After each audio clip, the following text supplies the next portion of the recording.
अस्सलाम वालेकुम viewers, welcome back to my channel. मौसम चाहे सर्दी का हो या गर्मी का, कोई भी घर ऐसा नहीं होता जहां कभी चूहे ना आए हों। चूहे हर मौसम में हर घर में ही पहुंच जाते हैं। तो इसके लिए आज बहुत ही ज़बरदस्त सी होममेड रेमेडी आपके साथ शेयर कर रही हूं, जिसके लिए आपको कोई भी चीज़ बाज़ार से परचेज़ करने की ज़रूरत नहीं। सब चीज़ें आपके घर में ही मौजूद हैं, लेकिन जिस तरीके से आपने इनको यूज़ करना है वो मैं आपके साथ शेयर कर रही हूँ।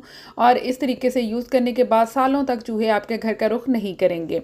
हमें सबसे पहले सुरख मिर्चें चाहिए। इतनी मिर्चें ले लेनी हैं कि अगर हम इनका पाउडर बनाएं तो वो 1 चम्मच के करीब हो जाए। ये तीखी वाली तेज़ सुरख मिर्च मैंने ली हैं। और साथ में ही हमें पुदीना चाहिए होगा। पुदीने की जो स्मेल है वो चूहों को बिल्कुल भी पसंद नहीं होती है और वो इससे दूर भागते हैं। ये मेरे पास ड्राई पुदीना है, ये मैंने 1 चम्मच ले लिया है और 1 चम्मच ही सुरख मिर्च ले ली हैं तकरीबन, यानी जब हम इनका पाउडर बनाएं। आप चाहें तो फ्रेश पुदीना भी यूज़ कर सकते हैं पेस्ट बना के, और जिस तरह से सुरख मिर्च घर में पाउडर फॉर्म में यूज़ होती है वो भी यूज़ कर सकते हैं। लेकिन चूँकि फ्रेश अगर हम इसको करेंगे तो ये काफ़ी तीखी होगी, इसलिए मैंने यहाँ पे इसको फ्रेश ही पाउडर बनाया है। साथ में पुदीना 1 चम्मच डाल दिया है। ये दोनों इंग्रेडिएंट जो है वो खासा स्ट्रॉन्ग लिक्विड तैयार करेंगे, लेकिन साथ में हम इसमें एक चीज़ और ऐड करने वाले हैं। अब मैं इसमें 1 ग्लास पानी ऐड कर रही हूँ। नीम गर्म पानी डाला है ताकि ये दोनों चीज़ें जो हैं इनका अच्छा सा असर निकल आए। साथ में मैंने 2 जवे लहसुन के लिए हैं। लहसुन पाउडर भी आप चाहें तो यूज़ कर सकते हैं, लेकिन अगर फ्रेश कर लें तो क्या ही बात है। अब ग्रेटर के साथ इसको इसमें ग्रेट कर देंगे। ये काफ़ी बारीक जब इसके अंदर चला जाएगा तो इसका भी स्ट्रॉन्ग सी इसकी स्मेल जो है वो इसमें ऐड हो जाएगी। अब ये तीनों चीज़ें ऐसी हैं कि इनकी स्मेल जो है इससे चूहे दूर भागते हैं, और ख़ास तौर पर जो मिर्च है इसका तीखापन उनके लिए बहुत ही नागवार गुजरता है। अब इसको अच्छी तरह से हमने ग्रेट करके तो इस पानी के अंदर डाल देना है इस तरह से,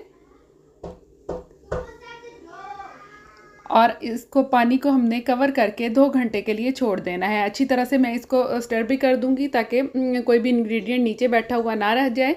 फिर इसको हम कवर करेंगे और 2 घंटे के लिए छोड़ देंगे ताकि ये पानी जो है खासा स्ट्रॉन्ग सा तैयार हो जाए। अब 2 घंटे के बाद हमने इसको किसी भी स्प्रे बोतल में ऐड कर लेना है। आप चाहें तो डायरेक्ट भी यूज़ कर सकते हैं, लेकिन अगर स्प्रे बोतल में डाला होगा तो ये बहुत इक्वली जो है आप इसको स्प्रे कर सकते हैं। इसके ऊपर मैंने कीफ रखी है, लेकिन इसको हमें स्टेन करने की ज़रूरत है। चाहे तो आप स्टेनर यानी पोनी भी यूज़ कर सकते हैं, लेकिन यहाँ पे ये किचन टॉवल इसके ऊपर अगर रख के तो पानी डालूंगी, जिस तरह से फ़िल्टर करते हैं इस तरह से हमने इसको फ़िल्टर कर लेना है। ये देखिए इस तरह से जितने भी ये जो हमने लहसुन इसमें ग्रेट किया है और पुदीना वगैरह, अगर उसके थोड़े से मोटे पार्टिकल्स हैं तो वो स्प्रे बोतल में फंसेंगे नहीं और अच्छी तरह से ये ड्रेन हो जाएंगे। ये देखिए इसको सारे को थोड़ा थोड़ा करके इसी तरह से ड्रेन करके हम तो अपना लिक्विड तैयार कर लेंगे। अब आप देख सकते हैं काफ़ी ज़्यादा ये जो पार्टिकल्स हैं ये इसके ऊपर रह गए हैं, और ये जो पानी है स्ट्रॉन्ग सा ये हमारे पास तैयार हो गया है। ये इंसेक्ट्स के लिए भी बहुत ही अच्छा है।